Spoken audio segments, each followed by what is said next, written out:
Hey folks, Steve here with a unboxing video today.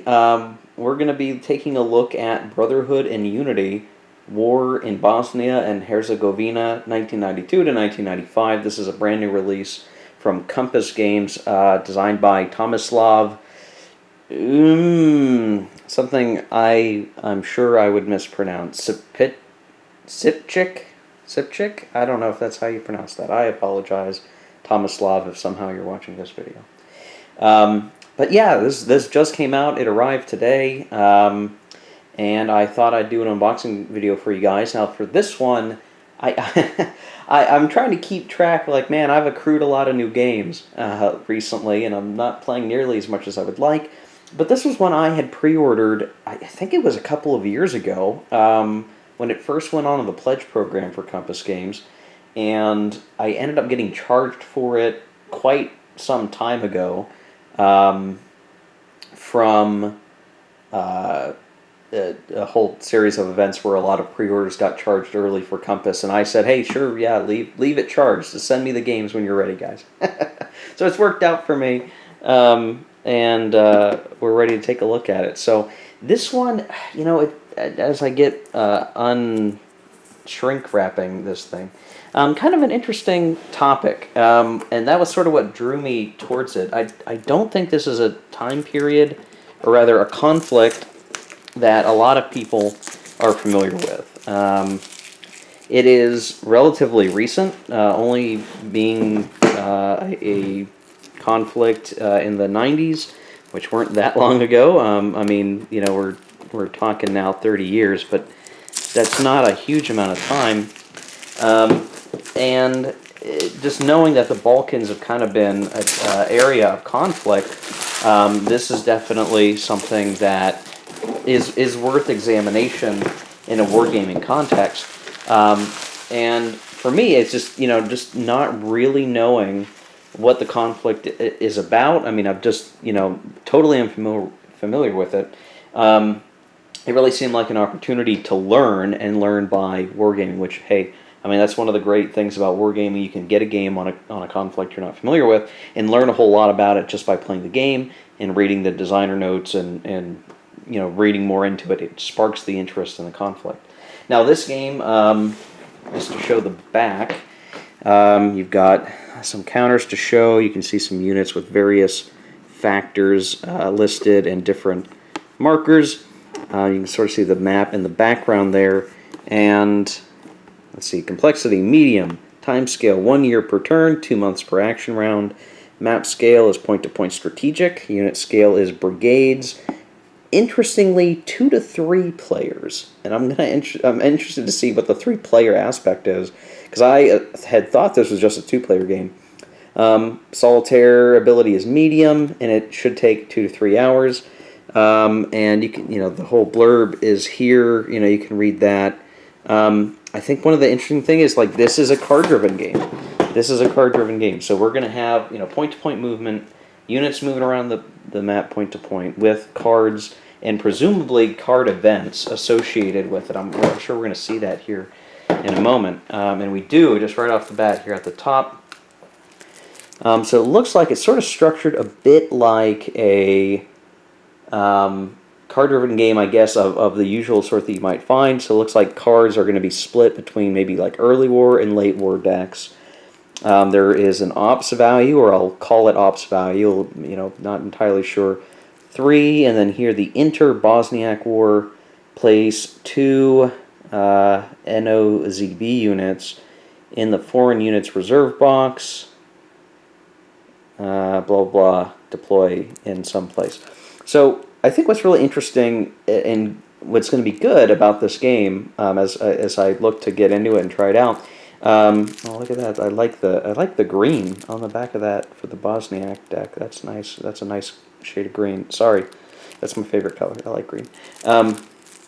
So I think having a game on this conflict one is good, because it's an unknown subject to many people, and the more that people can learn, the better. I think that's an important thing, just in general, for people to learn about conflicts that they don't have an understanding of. But I think the card-driven design model is a great one, because you not only just have units operating in some capacity in the theater, the region that it's focused on. But these cards are going to help bring some context to the game and the history and what's happening there, and pictures to go alongside. And as most CDGs, you might look at a card and you can go Google the title of the card, and you're probably going to find a lot of stuff to inform you in more detail what it's referencing, and then you can go down the bunny trail of reading plenty of books on it. So this is one card pack. Looks like here is another, and I like the cards are it's very nice. Brotherhood Unity. This is the Serbian deck, Serbian coat of arms here. I will say I think the cards are a little wider than most other card decks that I'm used to. And in fact, well, it's awfully tight. I'm wondering if I'm going to be able to fit these in my card tuck boxes that I like, that I have a whole bunch of. But yeah, and then I think there's even some more card types in here. You can start to see if there's other borders here, so I'd have to see how all these cards pan out. But this one here, so there's a combat card, air supremacy, use in attack or defense, reduce 2 enemy full-size units. Like that sounds like it's a powerful card, right? So yeah, plenty of cards here, as to be expected. Looks like we get 3 dice, a green die, yellow die, and a blue die. Now, I might jump out and say that's the Serbian die. This is the Bosniak die, and then blue could be, what, UN forces die? Depending on how the factions are split up, which I don't really know of yet. So that's kind of cool. I like color-coded dice. That's always a win to have. Okay, and then it looks like we've got our rulebook. Now, looks like glossy, full color, which you can see. I mean, this thing is chock full of pictures, 2-column format. Looks like there's some highlighting, so you can call out examples in yellow is what it looks like. And then, yeah, I guess that's all that's really there. I thought I saw more highlighting, but it looks like, okay, designer notes in gray. Okay, it's got designer notes, that's nice. Everything looks like it's laid out pretty well. We'll have to see how easy the rules are at some point as I look into this game. So there's a 2-player game and there's a 3-player game. I'm not sure which is the default, just looking like it looks like maybe a 3-player is the default. Hard to tell right off the bat. I'll have to look into that a little bit more. But again, plenty of pictures here kind of showing the way that the game works. And as I flip through this, there's an appendix, so a short history of BIH, which I'm going to plead ignorance and I'm not sure how that's going to be. Like, is that, Bosnia and Herzegovina? I'm not sure. So there's some history notes in here. There are card notes so every card is looking like it's going to get a nice paragraph of historical context. So that's always good. Not so if you don't want to go Googling what this thing is, you can go look in the book and you're going to get a nice little paragraph breakdown, which I think is huge to have in a card-driven game. You kind of need that, and it looks like it does have it. Pictures of the card, the counters, and some additional pictures, all for flavor. Looks like, yeah, and there are even some flavor pictures in here. Photographs that kind of, again, help set the context of the game. So far, again, not having read the rules, I don't know. This looks like it's pretty solid. It's got an index on the back. The table of contents seem pretty clear. So, rulebook's looking nice. I mean, hard to beat that. The only thing, some people don't like glossy. I probably prefer matte myself, so I can make notes if I have to. But I mean, this just looks like a really nice quality rulebook, and everything looks good. Just lots of fine pictures. The actual rules look like are done by page 20. It looks like so page 20, 21. It's only 20 pages of rules. Nothing too crazy here. Okay, and then it looks like we've got a player aid sheet. So, oh wow. Huh. I don't know what to make of all of this here. There's a language reference. I don't even know if that's game relevant, but that's cool. Victory conditions. So I'm guessing that's based on VP. Unit description, combat factor, loss factor, movement factor. So it looks like probably in the model of Paths of Glory, and just in terms of operation, I would have to guess something like that anyway.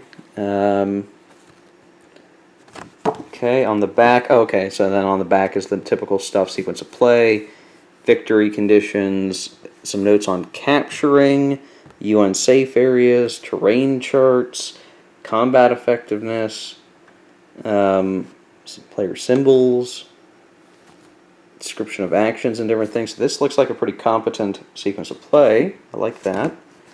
We'll have to decipher all this. Kind of interesting. I'm like, not. It looks like there's two of these things too. So one for each player. That's good. There's three. Okay, so if you're playing a three-player game, each player gets their own player aid sheet. That's nice. That's good. Sometimes you just say that's expected, but sometimes you'd be surprised. I'm like, okay, I need to understand this conflict better because I don't understand it really at all. I will alleviate the burden of my ignorance thanks to this game probably. And now we're going to get into the counters, which just right off the bat, let me show you. I'm loving it. There's brown core counters with the sort of pre-rounded easy punch. So 2 sheets, you can see yellow, blue, green, some of those control marker and things, and then some of these other items. But talk about punching. I mean, you're going to be done. In a couple of minutes, you'll be all punched. You get things organized. Very nice to see. I don't know if this is just the mode that Compass Games is in right now, but it seems like the last couple of Compass Games products I've gotten have all been this sort of more deluxe treatment style of production, and I think that's really cool.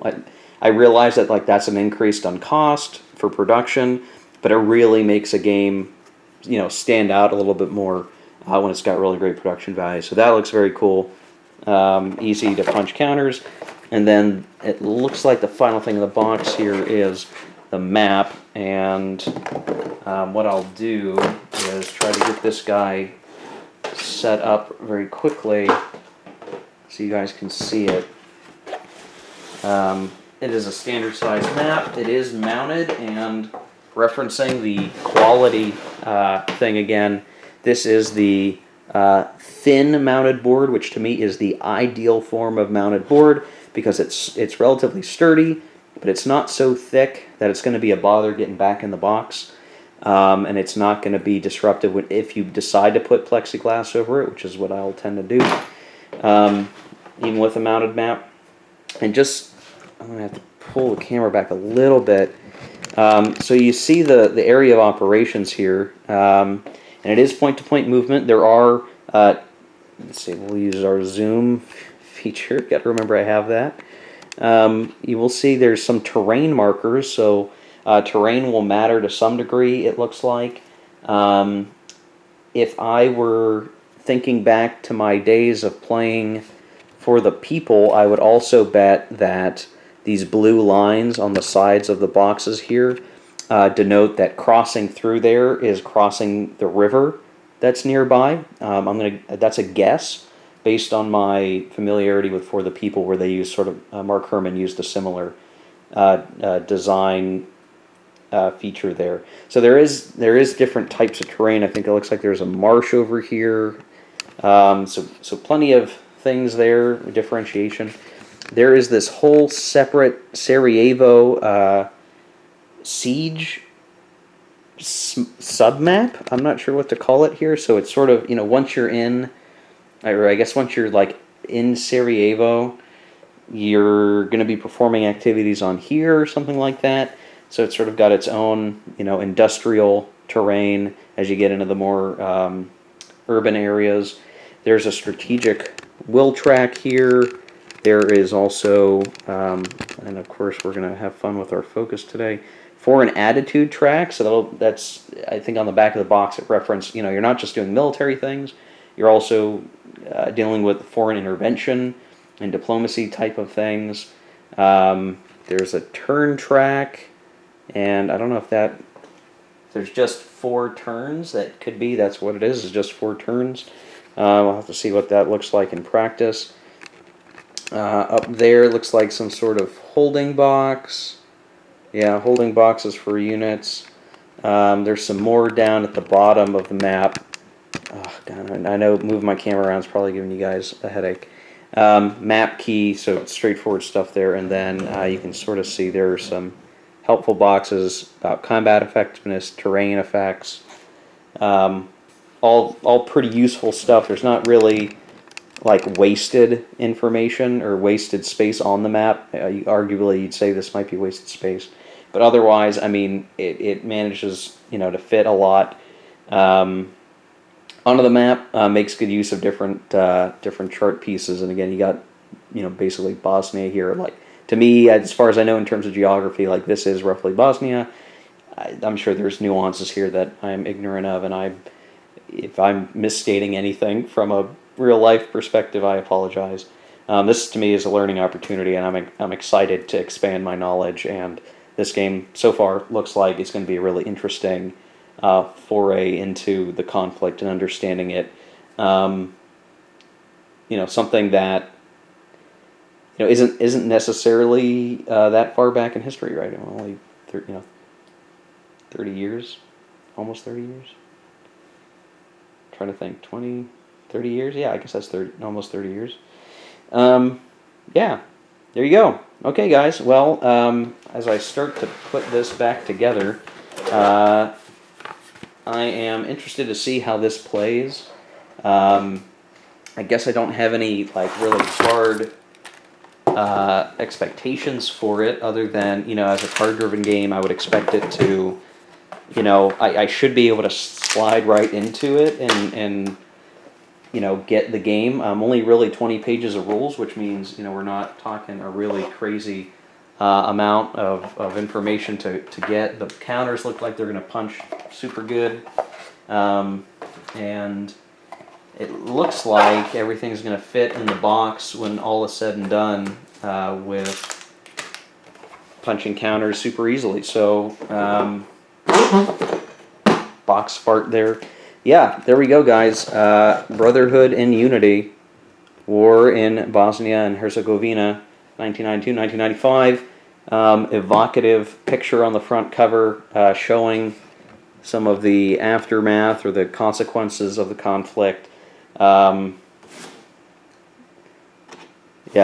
Oh, by the way, I guess I didn't talk too much about the box. Box is, what you would expect these days. Nice, solid box. Seems like a weird thing to call out, but sometimes, hey, it's a flimsy box. Might not be enjoyable for you or won't hold up well. I think this is a solid box. So there you go, guys. Brotherhood and Unity.